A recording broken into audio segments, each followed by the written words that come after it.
기도하겠습니다. 할렐루야. 사랑이 많으신 하나님 아버지, 은혜를 감사드립니다. 추운 겨울이 지나가고 새싹들이 움트는 봄이 오고 있지만 주님, 저희들은 너무나 힘든 시간을 보내고 있습니다. 우리 친구들과 가족들 모두에게 이길 힘을 주시고 하루빨리 함께 모여 예배 드릴 수 있게 도와주옵소서. 오늘도 말씀 전하시는 전도사님 위에 성령님 함께 하셔서 영육간의 강건함으로 붙잡아 주시고 그 말씀이 우리의 마음속에서 살아 움직이게 하시고 우리가 말씀으로 변화되는 삶을 살게 하옵소서. 우리의 모든 것을 아시고 함께 하시는 예수 그리스도 이름으로 기도합니다. 아멘. 샬롬. 사순절 기간 잘 지내고 있나요? 이번 주부터 고난주간이 시작되었습니다. 예수님께서 우리를 위해서 십자가에 달려 돌아가시기 전 일주일의 시간 동안 매일은 아니더라도요, 한 주에 한 끼 정도 금식해보면서 예수님의 고난을 생각해보는 시간이 되었으면 좋겠습니다. 또한 4월부터는요, 교회 스페이스 M에서 장애인들이 그린 전시회가 준비되어 있습니다. 부활주일 이후에 시간이 되는 친구들은요, 마스크를 착용하고 거리두기 하면서 부모님과 교회와 미술작품을 감상해도 좋을 것 같아요. 교회에 와서 전도사님을 찾아준다면 함께 만나서 기도해 드리도록 하겠습니다. 우리 교회에서는 제한적으로 성인 예배를 드리고 있는데요, 아직 교육부와 소망부는 온라인 예배를 진행하고 있습니다. 소망부는요, 정부 지침 1단계가 되기 전까지 소망부 예배와 토요학교는 잠시 보류하기로 했다는 것 참고하여서 대면 예배를 드리기 전까지 온라인 예배를 잘 드려주면 좋을 것 같습니다. 오늘도 지난주 말씀을 기초해서 퀴즈를 먼저 풀어보도록 하겠습니다. 첫 번째 문제, 이스라엘의 두 번째 왕은 2세의 막내 아들 누가 되었나요? 네, 다윗이었고요. 두 번째 문제, 다윗은 아버지의 심부름으로 전쟁터에 나갔다가 블레셋의 장수 누구를 보게 되었나요? 네, 골리앗이었고요. 끝으로 세 번째 문제, 다윗이 골리앗과 싸울 때 가지고 나갔던 무기는 무엇이었나요? 물매와 조약돌 5개였습니다. 오늘은 시리즈 설교 41번째 이야기, 다윗과 요나단 그리고 사울이라는 주제로 함께 은혜를 나누고자 합니다. 먼저 오늘의 말씀 봉독하도록 하겠습니다. 사무엘상 18장 1절 말씀입니다. 다윗이 사울에게 말하기를 마침에 요나단의 마음이 다윗의 마음과 하나가 되어 요나단이 그를 자기 생명같이 사랑하니라. 아멘. 오늘은 사무엘상 18장 1절에서 12절 그리고 19장과 20장의 내용을 다 함께 살펴보도록 하겠습니다. 지난주 전도사님은요, 다윗에 관하여서 이야기 드렸습니다. 2세의 막내 아들 다윗은요, 불가능한 일을 해내게 되었지요. 물매와 조약돌만으로 블레셋의 장수인 골리앗을 쓰러뜨린 것이었습니다.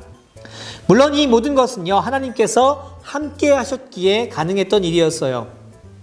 다윗이 주었던 조약돌 5개 중에 1개는 골리앗을 쓰러뜨리기 위해, 그리고 나머지 4개는요, 골리앗의 친족 가드 사람을 쓰러뜨리기 위한 하나님께서 준비하신 복선이다 라고 이야기하며, 하나님은 우리가 상상할 수 없는 방법으로 일하시는 분이심을 말씀드렸습니다.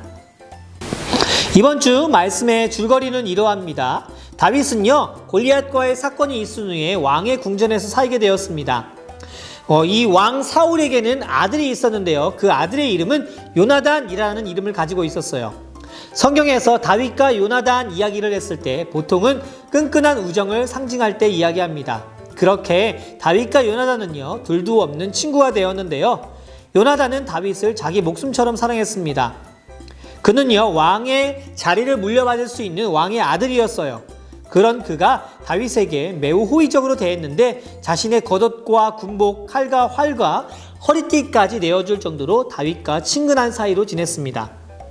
여러분, 누군가에게 나의 것을 나눠준다라고 하는 것은 쉬운 일이 아니죠. 그런데 자신의 겉옷과 군복 등 전쟁에 필요한 물건을 내어준다는 것은 그만큼 다윗을 신뢰하고 다윗과의 우정을 맹세하기도 한 것이에요. 다윗은 요나단의 아버지 사울이 맡기는 일마다 지혜롭게 행했고 곧 이스라엘 군대 전체를 다스리는 군대 장관이 되었습니다. 그러던 어느 날이었어요. 다윗과 군대가 그들의 대적인 블레셋 사람들을 무찌르고 사울과 함께 성에 돌아오자 많은 사람들은 노래하고 춤을 추며 그들을 환영했습니다. 그러면서 여인들은 사울이 죽인 자는 천천히요, 다윗은 만만히로다 라고 노래하며 다윗을 치켜 세웠습니다. 이 말에 화가 난 사울은요, 다윗을 질투하고 죽이고 싶은 마음이 들었어요. 그날 이후 사울은 더욱 다윗을 주목하게 되었는데 다윗을 향한 나쁜 마음이 가득했습니다. 그는 자신에게 충성하는 다윗을 죽이려고 2번이나 시도했어요. 창을 던져서 그를 벽에 박으려고 했지만 모두 실패했습니다. 다윗을 사랑하는 요나단은요, 그를 죽이지 말라라고 사울에게 애원했어요. 사울은 여호와께서 살아계심을 두고 맹세하거니와 그가 죽임을 당하지 아니하리라 라고 거짓 약속도 했습니다. 얼마 후 사울이 또 나쁜 영에 시달리게 되자 다윗이 사울 곁에서 하프 연주를 할 그때에 갑자기 창을 던져서 다윗을 또 죽이려고 했습니다.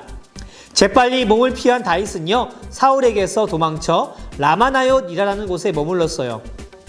다윗은 도무지 자신을 죽이려고 하는 사울을 이해할 수 없었습니다. 그래서 사무엘상 20장을 통해서 절망한 그가 친구 요나단에게 찾아가서 이렇게 이야기합니다. 내 아버지 앞에서 내 죄가 무엇이기에 그가 내 생명을 찾느냐. 아들 요나단은 아버지 사울이 다윗을 죽이려고 한다는 사실을 믿기 어려웠습니다. 그래서 그들은 사울의 진심을 알아보기로 했어요. 초하루가 되어서 사울과 함께 저녁 식사 자리에 앉은 요나단은요, 사울이 진심으로 다윗을 죽이고 싶어 한다는 것을 알게 되었습니다. 그는 다윗에게 이 소식을 전했고요, 진심으로 슬퍼하며 서로 헤어지게 되었어요. 왕의 아들이었던 요나단은요, 왕이 될 권리를 내려놓고 다윗을 위해서 아버지에게 호소했습니다. 결국 자신의 목숨까지도 내어놓았어요. 사순절 기간 요나단의 인생은요, 죄인들의 친구가 되신 예수님을 떠올리게 합니다.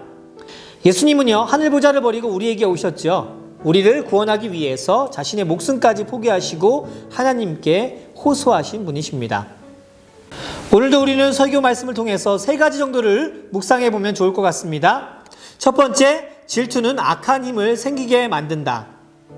여러분, 말씀을 통해서 사울은요, 다윗을 질투하게 되었고 결국 그 질투는 커져서 다윗을 죽이기로까지 마음을 먹게 했습니다. 질투의 시작은 어디에서부터였었죠? 바로 전쟁에서 승리하고 돌아왔을 때 사울은 천천히요, 다윗은 만만이다 라고 이야기했던 사람들의 외침을 들었을 때였어요. 여러분, 질투는요, 다른 이들과 비교하기 시작할 때 시작됩니다. 하나님께서는 사람마다 우리를 전부 다르게 만드셨어요. 어떠한 사람은 악기를 잘 다루고요, 어떠한 사람은 미술을 잘하고, 또 어떤 사람은 머리가 비상해서 공부를 잘하는 친구들이 있습니다. 하나님께서는요, 이처럼 다른 달란트를 모두에게 허락하셨습니다. 저마다 재능은 다르지만 분명히 우리가 이야기할 수 있는 것은 우리를 지으신 분은 하나님이시고 그 재능은 하나님께서 주셨다는 것입니다. 그 하나님은 우리를 기억하고 계시고 행여 남들보다 잘하는 그 무엇이 없다고 느껴진다 한들 우리의 고귀함은 깨어지지 않습니다. 성경 스바냐 3장 17절 말씀에는 이런 말씀이 있습니다. 그가 너로 말미암아 기쁨을 이기지 못하시며 너를 잠잠히 사랑하시며 너로 말미암아 즐거이 부르시며 기뻐하시리라 하니라. 여러분, 이 말은요, 하나님께서 우리의 존재 자체만으로 기뻐하신다는 것입니다. 내가 무언가를 하나님을 위해서 하지 않아도, 또 내가 그 무엇을 잘하지 않더라도 하나님께서는 우리의 존재 자체만으로 기뻐하신다라고 하는 것이에요. 우리를 만드신 분은 하나님이시고요, 그 하나님은 바로 여러분들을 기억하고 아시고 계십니다. 여러분, 사람들 소리에 민감하게 반응하면요, 질투를 하게 됩니다. 질투로 끝나지 않고 행동으로 옮기게 돼요. 사실 여러분, 누군가를 사랑하는 것보다 더 힘든 것은요, 누군가를 미워하고 질투할 때 에너지를 더 많이 사용한다는 것을 알았으면 좋겠습니다. 하나님께서 이미 우리를 아시고 나를 기억하시고 계시기에 사람들의 반응에 민감하게 반응하지 않고 다른 이들과 비교하지 않는 우리가 되었으면 좋겠어요. 둘째, 교회를 다녀도 어려움을 겪을 수 있다. 여러분, 다윗은요, 사울에게 많은 유익이 있는 그런 사람이었습니다. 그런데 사울은 그런 다윗을 죽이려 합니다. 다윗군은 사울 왕이 악한 영에게 지배당할 그때에도 하프 연주를 하며 어려움을 물리치도록 도왔던 사람이에요. 뿐만 아니라 사울과 이스라엘 나라를 위해서 앞장서 싸운 군대 장관으로서 자신의 역할을 잘 감당했습니다. 맡겨진 상황에 최선을 다했지만 결국 충성을 다한 다윗에게 돌아온 것은 어려운 뿐이었어요. 여러분, 예수님을 믿는다고 해서 우리 앞에 늘 좋은 일들만 펼쳐지는 것은 아닙니다. 아니, 오히려 성경을 잘 살펴보면요, 믿음으로 인해서 더 많은 어려움과 고난을 겪은 사람들이 그리스도인들이었습니다. 멀리 갈 필요 없지, 우리들의 아버지, 할아버지 정도로만 거슬러 올라가도요, 예수님을 믿는다고 해서 매를 맞기도 하고 심지어 죽임을 당하기도 했습니다. 그럼에도 우리의 선조들이 신앙을 지키기 위해 목숨까지 내어놓으셨어요. 이는 우리가 믿는 기독교가 참 진리이고 하나님이 참 하나님이심을 반증하고 있습니다. 여러분, 예수님을 믿음으로써 고난을 당하고 있어요. 요즘 같은 코로나 시대에는 더 많은 어려움을 당하고 있습니다. 그럼에도 우리가 신앙과 믿음을 지키는 이유는요, 바로 하나님만이 참 하나님이심을 알기 때문이죠. 하지만 여러분, 우리에게 닥치는 어려움은요, 우리를 더욱 강하게 만든다는 사실을 잊지 않기를 원합니다. 나로서는 이길 수 없지만 하나님께서 우리와 함께 하시기에 우리는 능히 이 어려움을 감당할 수 있습니다. 그러므로 더욱 성숙한 그리스도인들이라면 우리에게 고통과 아픔이 없도록 기도하기보다 힘든 상황 속에서 그 어려움을 이겨낼 수 있는 용기와 힘을 달라고 기도하는 건강한 신앙인이 되기를 원합니다. 왜냐하면요, 시편 119편 71절 말씀이 고난당한 것이 내게 유익이라 이로 말미암아 내가 주의 율례들을 배우게 되었나이다 라고 이야기하기 때문입니다. 이 말은 고난이 우리에게 찾아올 때 고난은 오히려 축복이 된다라는 사실이에요. 그 고난 때문에 더욱 우리는 하나님을 찾고 갈망하고 바라보는 동기가 되게 만들어줍니다. 하나님을 아는 것만큼 복된 일이 또 무엇이 있을까요? 끝으로 세 번째, 하나님의 뜻은 인간의 계획으로 방해할 수 없다. 여러분, 하나님은요, 다윗을 이스라엘 왕으로 삼기로 약속하셨습니다. 사울이 아무리 다윗을 죽이려고 했지만 하나님은 다윗을 보호하시고 끝내 이스라엘의 왕으로 삼으셨어요. 마치 은밀한 바위 틈에 숨겨놓으신 것 같이 말이죠. 인간의 수많은 노력도요, 하나님의 뜻을 굽힐 수 없습니다. 다시 말하자면 하나님께서 하시고자 하시면 못하시는 일이 전혀 없는 것이죠. 인간이 갖은 방해를 하고 막아보려고 애를 써도 하나님의 계획은 변함이 없으십니다. 단지 우리의 눈에는 어그러져 보이고 다른 방향으로 나아가는 것 같아 보이지만 결국 하나님의 뜻은 올곧게 직진하고 계셨다는 것을 우리는 보게 될 것입니다.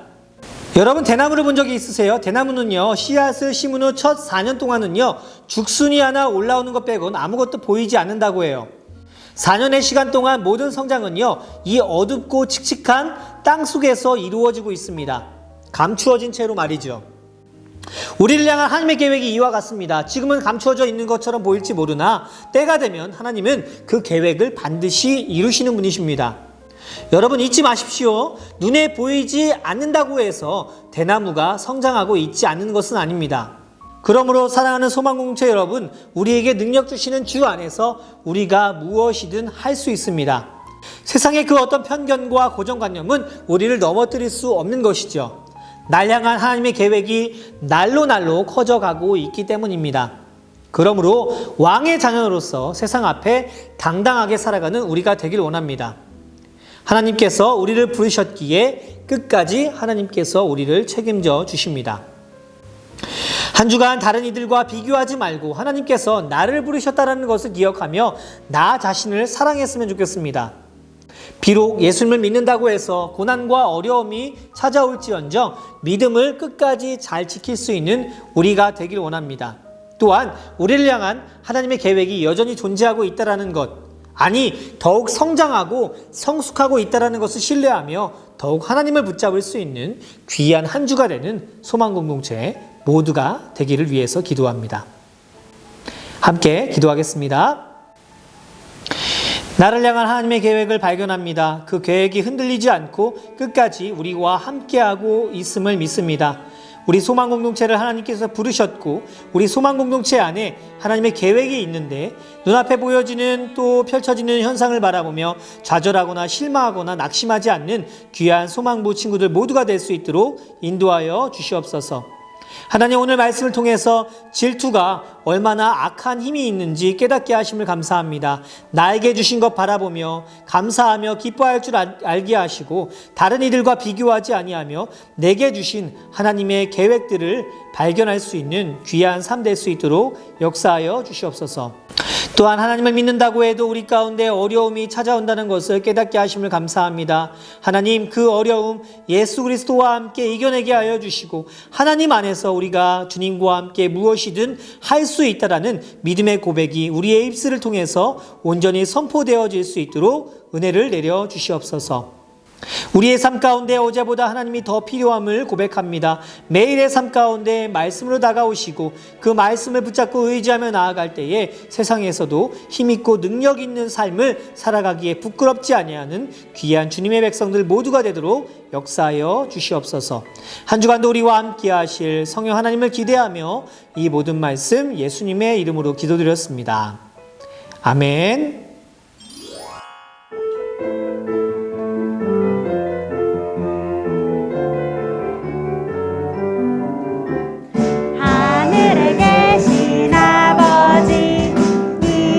거룩히 여김을 받으시오며 나라의 임하옵시며 뜻이 하늘에서 이룬 것 같이 땅에서도 이루어지다. 오늘날 우리에게 일용할 양